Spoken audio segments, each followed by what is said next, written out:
Hi guys, welcome back to my channel. So today I have the new Maruti Suzuki Swift facelift with the new engine.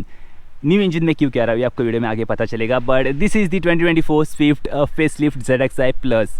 So this is the top end trim. वैसे इसमें आपको 5 variants मिलते हैं, LXi, VXi optional, ZXi and ZXi plus. यहाँ पर 5 speed manual gear transmission as well as automatic gear transmission option आपको मिलते हैं.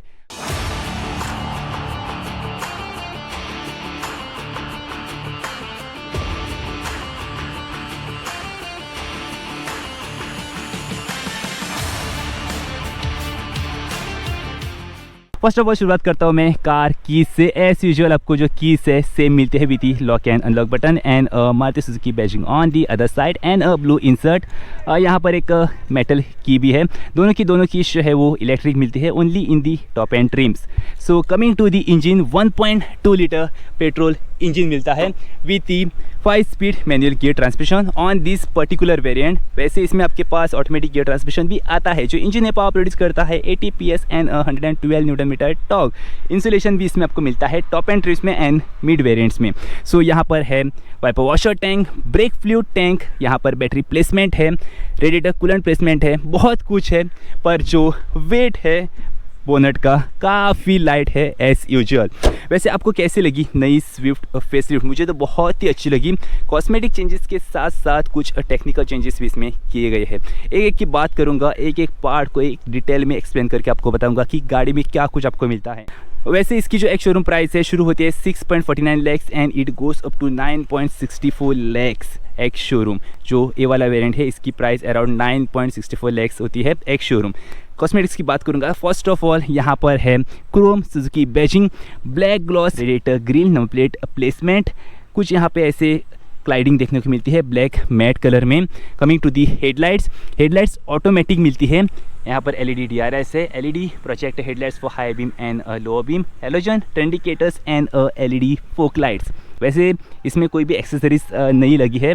This is the completely stock version. So यहाँ पर आपको एक्सेसरीज कहाँ लग सकती है वो भी मैं बारी बारी बताऊँगा. वैसे यहाँ पर क्रोम गार्निश आप ऐड कर सकते हैं. ये जो पूरा ब्लैक मैट एलिमेंट है उस पर क्रोम गार्निश अच्छी खासी दिखती है. जो एक्सेसरीज वर्जन है उस पर भी मैं रिव्यू लेके आने वाला हूँ. ड्यूअल वाइपर्स फ्रंट में मिलते हैं जो ऑटो रेंज सेंसिंग बिल्कुल भी नहीं है. कोई भी एडास नहीं है, कोई भी हाइब्रिड नहीं है. वैसे माइल्ड हाइब्रिड में भी आ सकता है बट इसमें कोई भी हाइब्रिड नहीं है. So coming to the side profile, यहाँ पर आपके पास डायमंड कट एलॉय व्हील्स मिलते हैं 15 इंचेस के जो एक्चुअली वर्किंग है. फ्रंट में disc brakes and McPherson strut suspension with the coil spring जो आपको एज यूजुअल सभी मारुति सुजुकी कार्स में मिलती है. सेंटर में सुजुकी बैजिंग मिलती है क्रोम में. जो टायर्स है ब्रिजस्टोन के हैं, कोई भी साइड क्लाइडिंग नहीं है. ORVM electrically foldable, electrically adjustable with the LED turn indicator. वैसे गाड़ी की जो लेंथ है व्हील बेस से इंक्रीज नहीं हुई है only because of the bumper design. Around 10 to 15 mm गाड़ी की जो लेंथ है इंक्रीज हुई है. अदरवाइज जो व्हील बेस है सेम है जितना पहले की स्विफ्ट में था. जो डोर ओपनिंग हैंडल्स है बॉडी कलर में मिलती है. Request sensor on both the front doors, driver as well as co driver door, but the key slot only on the driver door. A pillar in black matte color, B pillar in also black matte color and even C pillar in black matte color. But उसके ठीक पीछे आपके पास piano black finish element आता है. आपने देखा होगा इसके पहले स्विफ्ट में जो रियर डोर ओपनिंग हैंडल्स थे वो कुछ हिडन्स आते थे ऊपर में ऐसे, बट अभी ऊपर से फिर से नीचे लेके आई है कंपनी डोर ओपनिंग हैंडल्स को. पहले नीचे ही थे, उसके बाद कुछ वजह में ऊपर लेके गए एंड अगेन फिर से नीचे लेके आए. तो ऐसे ही होते हैं जनरेशन चेंज. वैसे रियर में ड्रम ब्रेक्स मिलते हैं. जो टायर प्रोफाइल है 185/65 R15 की है. ऑल 4 जो टायर्स है. शॉक एब्जॉर्बर्स टॉर्सन सस्पेंशन मिलते हैं रियर में. अदरवाइज टॉप पे आपको एक सिंपल सा FM रेडियो एंटीना मिलता है, कोई भी शार्क फिन एंटीना नहीं है. Coming to the rear, first of all high mount tail light मिलती है, wiper washer, rear defogger, rear wiper, rear Suzuki badging in chrome बिल्कुल सेंटर में. उसके नीचे ठीक आपके पास reverse parking camera. Swift written in chrome on the left. Right side में कोई भी जो है वेरिएंट बैजिंग नहीं मिलती है। यहाँ पर आपके पास LED DRS आएंगे, LED brake lights, halogen reverse light and halogen indicator आपको जैसे फ्रंट में मिलते हैं। Parking sensors on the bumper, reflectors on the bumper, number plate placement on the bumper. So इस साइड में यहाँ पर है फ्यूल लीड, 37 लीटर्स की फ्यूल टैंक कैपेसिटी मिलती है। सो जैसे मैंने पहले कहा था, रिक्वेस्ट सेंसर ऑन दी को ड्राइवर डोर बर्थ, नो की स्लॉट। सो जो बूट स्पेस है वो आपको अराउंड 268 लीटर्स की मिलती है। समवेयर ये जो है पहले बड़ा था, अभी छोटा हो गया है, ऐसा मुझे लगता है। कॉशन ट्रायंगल है एंड इसमें जो आपको स्पेयर व्हील मिलता है वो I think S around 165 ATR 14, so 14 inches का इसमें आपको रिम व्हील मिलता है एंड जो वर्किंग व्हील्स है वो आपको 15 इंचज़ के मिलते हैं। हैंगिंग पार्सल ट्रे स्टॉक मिलती है टॉप एंट्रीज में। 60-40 रियर सीट्स मिलती है। बूट क्लोज करने के लिए ग्रैब हैंडल मिलता है एंड यहाँ पर इलेक्ट्रिक बटन है टू ओपन दी बूट। जो सेकेंड रो है वहाँ पर स्पेसिंग के मामले में क्या कुछ कह सकते हैं उसकी बात करेंगे। सो फर्स्ट ऑफ ऑल जो एक्सरसाइज स्विफ्ट थी उसमें आपको यहाँ पर कफ प्लेट्स मिलते हैं, वो आप एक्स्ट्रा एक्सेसरीज में ले सकते हैं, बट स्टॉक में आपके पास यहाँ पर कुछ भी नहीं आएगा। जो डोर इंटीरियर है, Chrome door opening handles, lock and unlock knob, ये इलेक्ट्रिकली काम करेगा एंड मैन्युअली यहाँ से भी पैसेंजर्स कर सकते हैं। ऑल 4 पावर विंडोज मिलते हैं, 1 touch down 1 touch up only driver power window है। एक ही बॉटल यहाँ पर रख सकते हैं, उतनी ही स्पेस दी है एकदम, मतलब सोच समझ के पूरे डायमेंशंस जो है एडजस्ट करके एक ही बॉटल की स्पेस दी है। ग्रैब हैंडल है, यहाँ पर जो है वो सॉफ्ट टच एलिमेंट आना चाहिए था बट नहीं है, कोई भी लेदर फिनिश नहीं है, कोई भी फैब्रिक फिनिश नहीं है, एकदम हार्ड प्लास्टिक दिया गया है। डोर इंटीरियर में कहीं पर भी रियर डोर्स में नहीं है। यहाँ पर म्यूजिक सिस्टम स्पीकर प्लेस्ड है। जो नी रूम लेग रूम काफ़ी सफिशेंट दिखता है एंड जो अंडर थाई सपोर्ट है वो भी काफ़ी सफिशेंट है। ओनली जो लंबा सपोर्ट है, कहीं ना कहीं मुझे लगता है कि मैं एकदम सीधा बैठा हुआ हूँ गाड़ी में, ऐसा मुझे लगता है। सो आई थिंक ये जो है थोड़ा सा मतलब रिक्लाइन और हो सकता था, पर यहाँ पर मुझे ऐसा लगता है कि जो लंबा सपोर्ट है और थोड़ा सा चाहिए था। बाय द वे जो हेड रेस्ट है, ऑल 4 हेड रेस्ट एडजस्टेबल, यहाँ पर कोई भी सेंटर आर्मरेस्ट नहीं है। 3 पॉइंट सीट बेल्ट आपको 3 मिलते हैं। आइसोफिक्स 4 सेफ्टी एंकर पॉइंट्स 2 मिलते हैं। रियर सीट्स में रियर AC वेंट्स मिलते हैं, सो यहाँ से एयर फ्लो एडजस्ट कर सकते हैं। रियर पैसेंजर्स के लिए चार्जिंग पॉइंट्स मिलते हैं, USB and C type charging point जो है एकदम फास्ट चार्जिंग है। जो USB है रेगुलर चार्जिंग। यहाँ पर फ़ोन स्पेस है, फ़ोन रख सकते हैं। जो फ्रंट सीट्स है उसमें कोई भी मैगजीन होल्डर्स नहीं मिलते हैं, खास करके ड्राइवर सीट में जो रियर पार्ट है उसमें कोई भी मैगजीन होल्डर नहीं है, बट जो को ड्राइवर सीट है उसमें ऑफकोर्स जो है वो मैगजीन होल्डर मिलता है यहाँ पर। सो ऊपर में सेफ्टी ग्रैब हैंडल्स मिलते हैं रियर पैसेंजर्स के लिए, यहाँ पर है राइट साइड पैसेंजर्स के लिए एंड इस साइड में है लेफ्ट साइड पैसेंजर्स के लिए। स्टैंडर्ड 6 एयरबैग्स मिलते हैं, जिसमें फ्रंट एयरबैग्स आ गए, side airbags and side curtain airbags आ गए। कहाँ पर है और कहाँ पर ऑपरेशन होने वाले हैं वो भी मैं बताऊंगा, पर अनफॉर्चुनेटली ड्राइवर एंड को ड्राइवर के लिए कोई भी एडजस्टेबल सीट बेल्ट ऑप्शंस नहीं दिया गया है टॉप एंट्रीज में भी। तो अब चलते हैं ड्राइवर सीट में।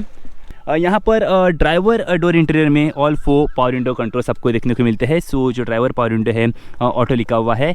यहाँ पर car door lock and unlock electric button है, जिससे सभी जो डोर्स है एंड जो टेलगेट एंड जो बूट है जो टेलगेट एंड जो फ्रंट बॉनेट है लॉक हो जाएगा। यहाँ से अगर लॉक होगा या जो कार की सेंटर लॉकिंग की से उससे लॉक होगा तो गाड़ी का टेलगेट नहीं खुलेगा, गाड़ी का बोनेट भी नहीं खुलेगा। सो ये चीज़ है। अगर गाड़ी का बोनेट बाय मिस्टेक ओपन रहता है स्लाइटली, जैसे हम यहाँ से बोनेट खोलते हैं तो भी बोनेट खुला नहीं है, ओनली अनलॉक हुआ है, तो भी गाड़ी जो आपकी है वो लॉक नहीं होगी। सो यहाँ पर है power window on off button. ORVM जो है वो इलेक्ट्रिकली फोल्ड कर सकते हैं इस बटन से एंड एडजस्ट कर सकते हैं इस नॉब से। सो लेफ्ट या लेफ्ट सेलेक्ट करें, राइट चाहिए तो राइट सेलेक्ट करें। क्रोम डोर ओपनिंग हैंडल, यहाँ पर लॉक एंड अनलॉक नॉब मिलता है। यहाँ पर जो है वो आपके पास सिल्वर ग्लॉस एलिमेंट आएगा ओनली फ्रंट डोर्स में, एंड फ्रंट डोर्स में आपके पास यहाँ पर फैब्रिक फिनिश आएगा, soft touch element. Rear doors में कोई भी नहीं फैब्रिक फिनिश। यहाँ पर ग्रैब हैंडल है, folder space with bottle holder space, music system speaker and यहाँ पर आपके पास जो ट्विटर प्लेसमेंट है ऑफकोर्स यहाँ पर दी है फ्रंट डोर्स में ही। जो ड्राइवर सीट है मैन्युअली हाइट एडजस्टेबल है। लंबा सपोर्ट एडजस्टमेंट जो है वो आपका दोनों सीट्स में होगा, को driver as well as driver seat में। बाकी डैशबोर्ड पे यहाँ पर है engine start stop button with the chrome surround, traction control, idle start stop button, headlight leveller, यहाँ पर है fuel lid opener and front bonnet opener, यहाँ पर है accelerator, brake and clutch, proper dead pedal भी मिलता है फॉर ऑटोमेटिक। एंड उसके बाद यहाँ पर आपके पास आएगा D shape steering wheel with cruise control, MID controls, and इस साइड में है information system controls, volume up down कर सकते हैं, mode button, previous and next, mute button, call connect and disconnect and voice command button. Steering में centre पे आपको Chrome Suzuki badging मिलती है विथ सिल्वर ग्लॉस एलिमेंट। यहाँ पर एयरबैग इंस्टॉल्ड है, यहाँ पर पियानो ब्लैक फिनिश एलिमेंट देखने को मिलता है, और ऊपर का जो पार्ट है स्टेयरिंग का पूरा, और यहाँ पर नीचे लेदर रैप्ड मिलता है। So let's start the car. सबसे पहले जो ऑटोमेटिक क्लाइमेट कंट्रोल मिलता है उसका फैन स्पीड जो है कम कर देता हूँ। ओके, सो यहाँ पर है 5 स्पीड मैनुअल गियर ट्रांसमिशन, और ये है इसका instrument cluster. On the left is the tachometer, यहाँ पर जो है वो टेम्परेचर गेज है। On the right is the speedometer, and उसके नीचे है फ्यूल गेज। सो आपको ये इंडिकेशंस ऑफ कोर्स आने वाले हैं जब आपकी गाड़ी में फ्यूल कम रहेगा। सेंटर में है multi information display with time, यहाँ पर एवरेज फ्यूल इकोनॉमी है, रेंज है, ऑडोमीटर है, डिस्टेंस टू एम्प्टी, टेम्परेचर, सब कुछ आपको सेंटर में दिखाएगा। उसके बाद जो इमरजेंसी लाइट्स है, हैजार्ड लाइट्स है, उसकी जो लाइट्स आपको, जैसे अगर मैं हैजार्ड लाइट्स ऑन करूँ तो ये यहाँ पर ब्लिंक होने वाले हैं। इसमें आपको ABS मिलता है, ऑटोमेटिक हेडलाइट्स मिलते हैं, एयरबैग्स की वार्निंग आएगी, फॉग लाइट्स की वार्निंग आएगी, एंड जो MID है उसको खास करके एक्सेस करने के लिए यहाँ पर कुछ ऐसे स्टिक्स दिए गए हैं, जैसे पहले ही मिलते थे वैसे ही, उसको कोई भी चेंज नहीं किया गया है। मुझे लगा था कि यहाँ पर स्टीयरिंग में कुछ बटन्स आएंगे तो एकदम प्रीमियम फील होगा, एकदम मतलब बटन से हम प्रेस करेंगे और जो है MID एक्सेस होगी, लेकिन ऐसा कुछ भी नहीं है।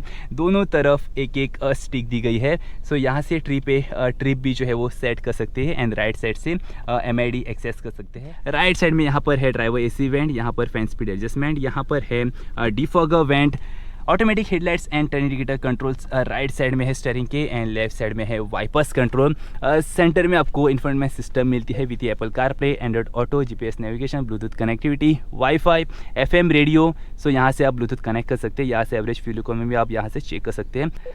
यहाँ से आप fuel economy left side shift कर सकते हैं, और जो ब्लूटूथ कनेक्टिविटी है राइट साइड लेके आ सकते हैं। बाकी यहाँ पर क्विक एक्सेस भी है। उसके बाद centre AC vent, hazard light button है, fully automatic climate control, fan speed adjustment है, यहाँ पर टेम्परेचर एडजस्टमेंट है, कुछ AC के कंट्रोल है, फ्रंट एंड रियर डिफॉगर मिलता है, AC डायरेक्शन, यहाँ पर डिस्प्ले मिलती है जहाँ पर fan speed, AC direction and AC temperature जो भी है डिस्प्ले हो जाएगा। ऑटोमेटिक क्लाइमेट कंट्रोल ऑन यहाँ से होगा, पूरी तरह से क्लाइमेट कंट्रोल ऑफ बटन से होगा, एंड AC ऑन या AC ऑफ यही से होगी। जब आप AC ऑफ करेंगे सिंपली जो फैन है वो चलता रहेगा, AC ऑन करोगे तो ठंडी हवा आने लगेगी। नीचे वायरलेस चार्जर मिलता है, यहाँ पर एक 12 चार्जिंग पॉइंट मिलता है, एंड यहाँ पर USB पॉइंट मिलता है, चार्जिंग भी कर सकते हैं, and Apple CarPlay, Android auto यहाँ से कनेक्ट भी कर सकते हैं। सो ये जो लाइट है वायरलेस चार्जर के लिए है, यहाँ पर भी लाइट चेंज होगी, और यहाँ पर भी आपको दिखाई देगा जब आप वायरलेस फ़ोन यहाँ पे चार्ज करोगे। डेडिकेटेड ड्यूअल कप होल्डर्स मिलते हैं, 5+1 manual gear transmission with piano black surround. So ये भी काफ़ी प्रीमियम लगता है। फिजिकल हैंडब्रेक मिलता है, स्टोरेज स्पेस यहाँ पर भी है, यहाँ पर चार्जिंग पॉइंट से रियर पैसेंजर्स के लिए। जो डैशबोर्ड है पूरी तरह से हार्ड प्लास्टिक से बना हुआ है, सो कोई भी सॉफ्टवेयर एलिमेंट नहीं है, बट यहाँ पर ग्रे ग्लॉस कलर आपको एक डिज़ाइन देखने को मिलती है, एक एलिमेंट मिलता है डैशबोर्ड पे जो एक ही है सेंटर में। उसके नीचे यहाँ पर ग्लो बॉक्स मिलता है जो बिल्कुल भी नॉर्मल है, स्पेशियस है, कूल्ड नहीं है, इल्यूमिनेटेड नहीं है। उसके बाद ऊपर में यहाँ पर sun visor with amenity mirror for the co passengers, यहाँ पर हेलोजन इल्यूमिनेशन मिलता है, यहाँ पर माइक है for this voice command, and driver के लिए यहाँ पर sun visor with only ticket holder.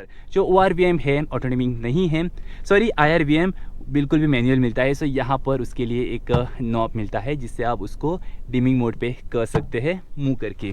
सो गाड़ी में बहुत कुछ है। सबसे इम्पोर्टेंट एयरबैग्स, फ्रंट एयरबैग्स जो है एक स्टीयरिंग में है, दूसरा डैशबोर्ड पे है। जो साइड एंड कर्टन एयरबैग्स है, फॉर एग्जांपल यहाँ पर देख सकते हैं आप, यहाँ पर SRS एयरबैग लिखा है, यहाँ से कर्टन एयरबैग्स खुलने वाले हैं। एंड जो साइड एयरबैग्स है वो आपके आने वाले हैं कुछ ऐसे सीट्स में, SRS एयरबैग्स। सो यहाँ पर आपके पास front, side as well as curtain airbags मिलते हैं। टोटल 6 स्टैंडर्ड एयरबैग्स आपको नई स्विफ्ट में देखने को मिलते हैं। वैसे आपके क्या व्यूज़ है about the new Swift facelift, please do comment below, और मुझे बताना कि मेरा ये व्लॉग कैसा था इस स्विफ्ट के ऊपर।